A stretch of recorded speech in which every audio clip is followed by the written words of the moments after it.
Hi, we're the Art Apes. and we're on a mission to help you take your art further, faster, by giving you the information and understanding of advanced art theory and how to apply it to your art today. In this episode, we're going to be talking about unity and variety. This is, without a doubt, two of the most powerful concepts in art theory. We're going to be circling back to these two ideas again and again. Plus, lastly, we'll have a bonus tip for you if you stick with us through the end of the video. I love those tips. Let's swing into it. Okay. Now, unity and variety. Yeah, let's dive into these foundational art concepts. I'm really excited to get into these. These two concepts are the underpinning of so many other areas of art. We really need to understand how they work and how they are related and balance one another, like the concept of yin and yang. Unity means the relationship of all the parts have to a oneness of conception, the overarching thought that should control every detail of a work of art. On the other hand, variety holds the keys to the kingdoms of charm, vitality, and the picturesque. It is the dither, the play between the larger parts, that makes for life and character. Without variety, there can be no life. If you want to know about dither, take a look up in somewhere up here. I'll put a card up here for the one episode. Go that way? Somewhere. Yeah, okay. It keeps buzzing around here somewhere. Okay, let's get. When we get to thinking of perfect unity, there is no room for variety for the play of life. Something so perfectly smooth and calm, with no ripple and never changes, may be beautiful, but it is lifeless. Within perfection lies a deadness. Maybe this will help illustrate the concept. Now, look at the screen. Instead of looking at a couple of apes waving their arms about, I'll make the screen gray. The whole screen is gray. There is no change in value. There is no gradation. There's nothing but gray. There is nothing here to suggest there ever was any life here. Simply gray. Kind of depressing, really. How about just adding one additional color then? We can split the screen in half. One half red, one half gray. Maybe a bit more energy, but it really doesn't suggest life. Now, what if I put the whole screen red? We all know that red has energy, right? What if I place a thin white line centered down the middle? It splits the red into two equal parts. Now look, everything here is perfectly in balance and perfectly unified.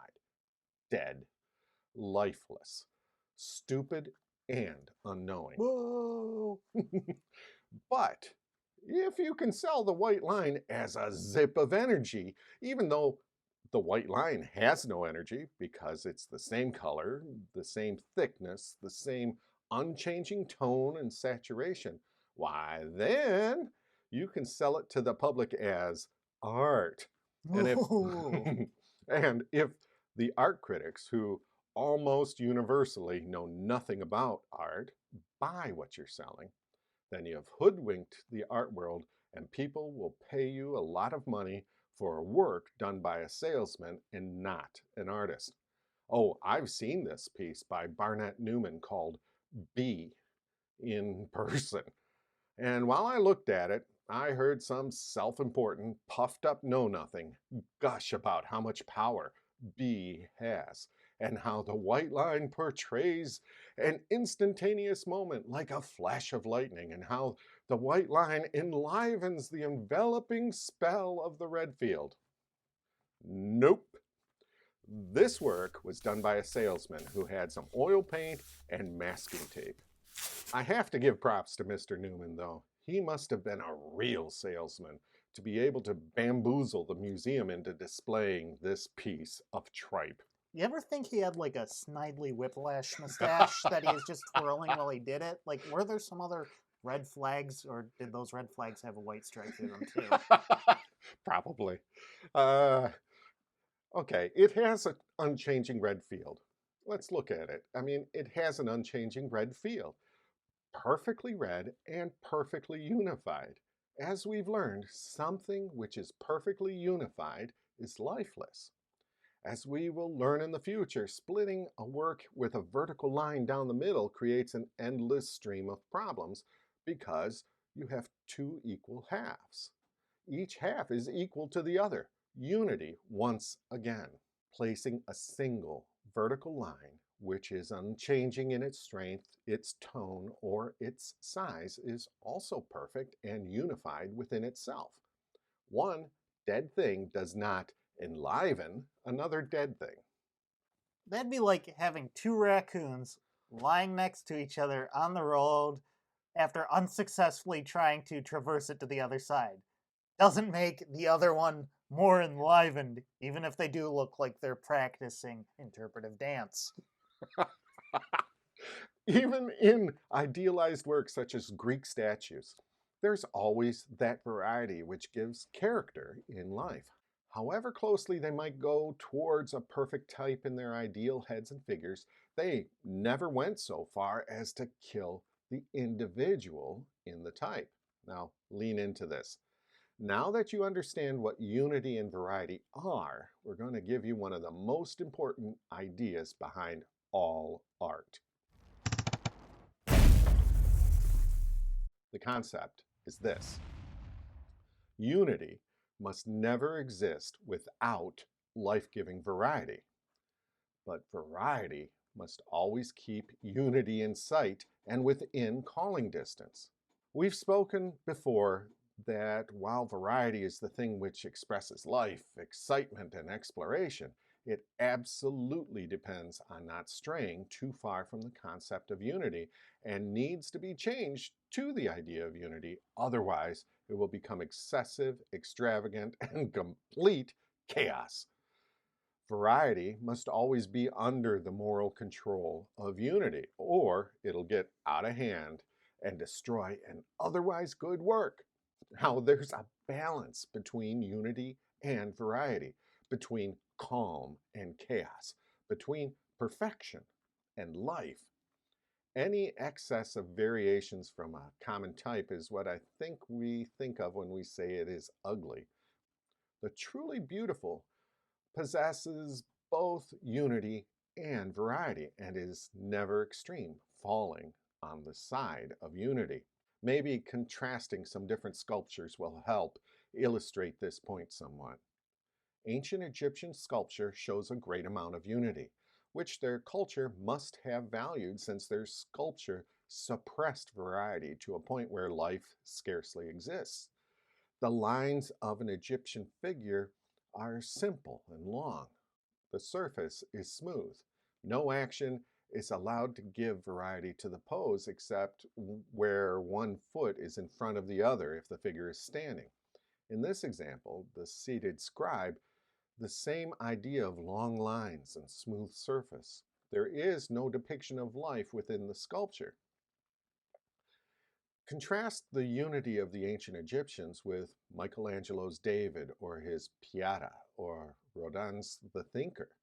It is the variety within the smoothness of the finish and the idealized surfaces that gives life.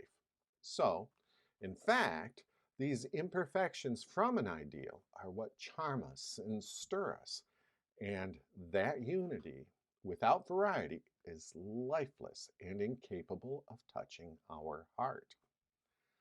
On the other hand, variety without unity to govern it spends its energy everywhere, lacking power and wasting itself in its excesses.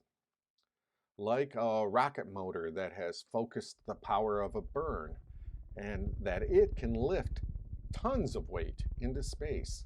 The propellant, if ignited all at once, just creates one large bang and is gone in an instant. So that in art, a balance must be reached between these two opposing qualities. In good work, unity should be the dominant quality. All the variety should be done to conform to the larger idea of the whole. This overarching concept in your picture is something you shouldn't lose sight of, even in the smallest detail. Good style in art has been defined as variety in unity and is probably a pretty good definition. This has been a deep dive into some truly foundational concepts in art. Unity and variety in color, unity and variety in line rhythm, unity and variety in the shapes, unity and variety in whatever art thing you can think about. All future concepts in art will relate in some fashion back to rhythm, unity, and variety.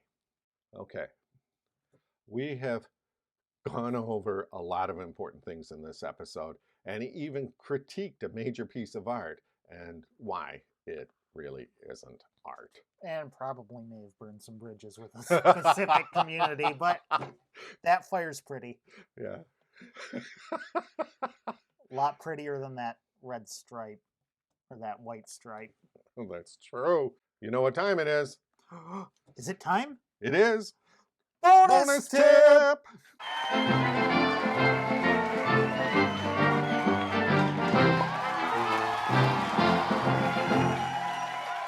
Okay. So for this tip, we are going to give you some ideas on how to increase unity. There are many ways you can increase unity in a work. We will be looking at a number of them in upcoming videos, but one of the more thoughtful ways is the conservation of variety. I think the best explanation I have heard for this is to look at the big side of small things when the small things cannot be omitted. Let's say for a moment you need to create a balance by adding something in the foreground of your painting. In this painting of Sarah Bernhardt by George Clarin, I don't know, Hello, something. Clarine. He had that very problem. Hello, Clarin. He had that very problem. I probably said his name wrong. I don't care. He solved it, though, by adding a graceful dog. Let's look at the detail in the dog. He absolutely looked at the shapes and the anatomy, but at the same time, he simplified the shapes and the colors so as not to distract from the subject of the picture. By unifying the values, he decreased the contrasts, and concentrating on the shapes, he added some grace to this section of the picture without adding too much variety. The grace in the shapes of the dog actually increase and reflect the grace of Ms. Bernhardt. They echo and repeat some of the other graceful lines she herself contains. Hey, if you found today's episode had some valuable information, hit subscribe, ring the bell, or leave a comment below, and we'd be happy to hear from you. See you in the next episode. Bye! Bye!